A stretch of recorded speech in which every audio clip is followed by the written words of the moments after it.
전 시간에 말씀드렸듯이 오늘은 낙영 4층 집안 정침에 대해서 설명해 드릴게요. 집안 정침은 일단 북쪽이 기준이 되잖아요. 그래서 북쪽에는 두 가지가 있는데 진북이 있고 자북이 있고 그렇습니다. 그래서 진북이라는 것은 북두칠성이 가리키는 방향이 진북이고 자석이 가리키는 방향이 자북이잖아요. 우리가 말하는 자북은 나침반이 가리키는 북쪽은 자동차 내비게이션 또 항공기나 선박에 사용되는 그런 그 모든 그 연결 기구들이 전부 다 자력선을 이용해서 이용하고 있다고 그러네요. 이 자력선의 분출 지점이 한쪽으로만 하는 게 아니고 지금은 캐나다 북부 허드슨만 인근이라고 그래요. 근데 이게 우리 촛불을 켜면은 불꽃이 이리저리 튀어댕기듯이 조금 움직이는가 봐요, 해년마다.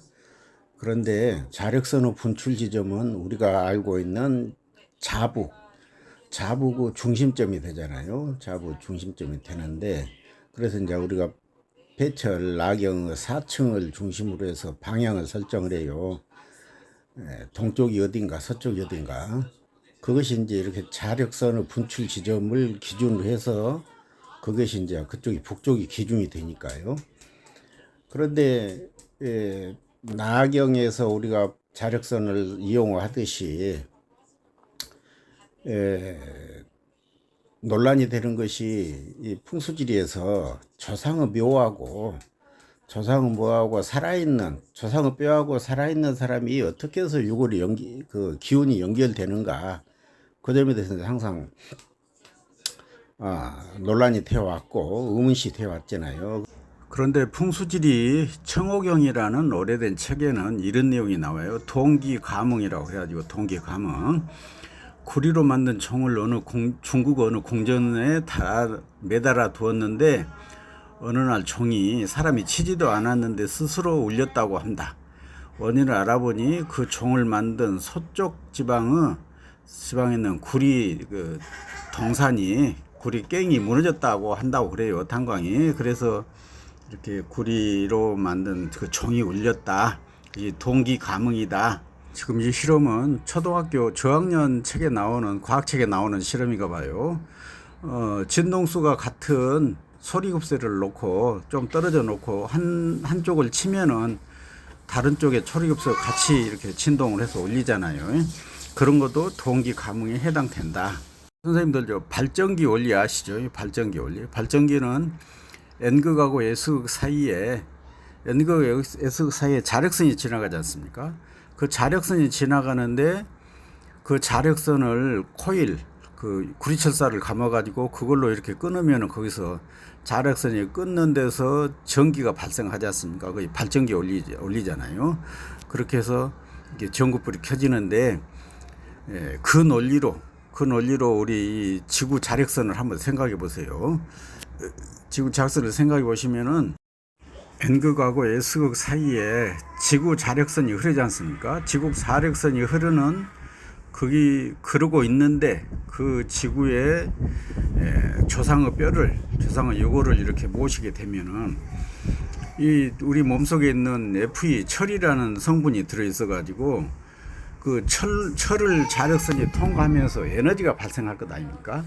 거기서 발생하는 에너지는 조상의 뼈에서 나오는 그 기운은 후손들하고 유전자가 같기 때문에 주파수가 같을 것 아닙니까? 그래서 후손들의 생활에 판단하고 생활하는데 어떤 큰 변화를 가져올 수밖에 없다.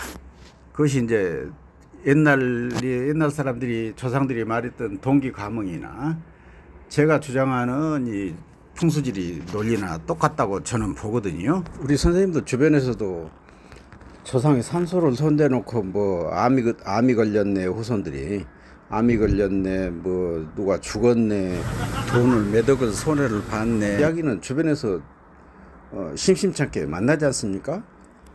이 암자를 분석해 보면은요, 산이 몇 산 자국에 품성 품자 같지 않습니까? 산이 품위를 잃고 병이 걸리면은 암에 걸린다라고 이렇게 해석할 수가 있어요. 또 반대로 안 좋은 데 계신 분들을 좋은 데로 모셔서 뭐 암이 나섰네, 뭐 또 한참 진행하던 루게릭 병이 정지가 되었다고 뭐 서울의 가장 좋은 병원에서 이렇게 그 뭐 연구 대상으로 좀 연구를 해보자고 제안을 받기도 하고 그런 경우도 있어요. 그래서 이 지금 말씀드린 이 두 집안의 예는 제가 한 3, 4년 내로 이렇게 제가 겪었던 제 경험담이거든요.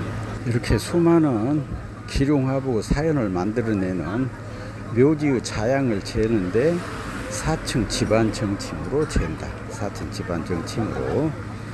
그래서 묘지 상석이 있으면은 상석 중앙에 놓고 폐철을 놓고 거기서 이제 남북을 폐철은 남북하고 자침은 남북을 이렇게 정확히 맞출 것 아닙니까? 그 다음에 그 산소의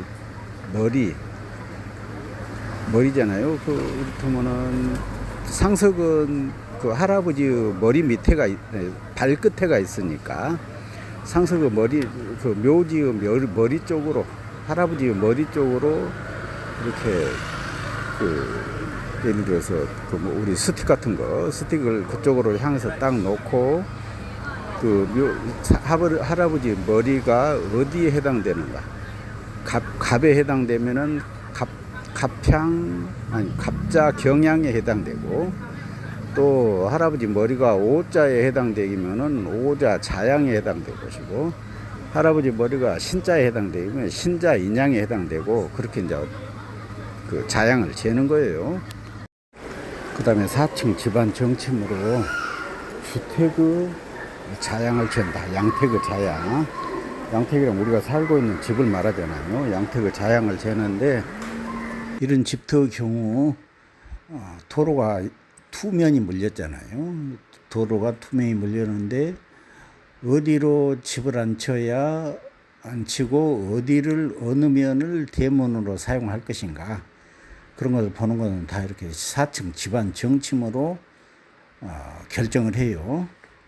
그 다음에 산이 내려오는 것을 보는 용입수를 잴 때 4층 집안 정침으로 잰다. 4층 집안 정침.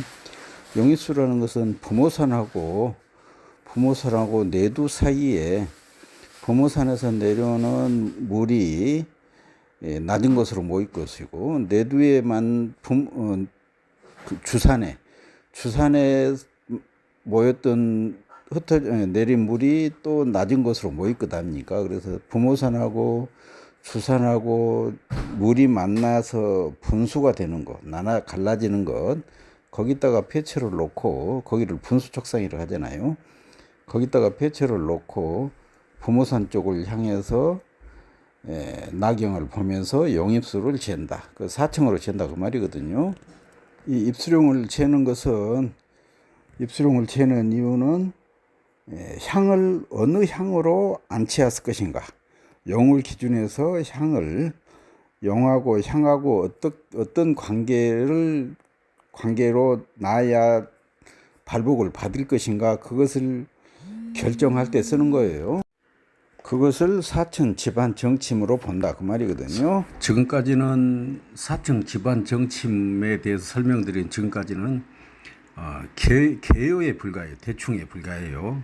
자, 다음 시간에는 1층 용상팔살, 또 그 다음 시간에는 2층 살인왕천살, 그 다음 시간에는 삼화보행, 이렇게 1층 용상팔살, 2층 살인왕천살, 3층 삼화보행, 이게 모든 것들이 다 4층 집안 정침을 기준해서 나온 논리거든요. 그래서 좀 더 자세한 것은 용상팔살 시간에, 또 살인왕천살 시간에, 또 삼화보행 시간에 또 이렇게 더 자세한 것은 나올 거예요. 기대해 보세요.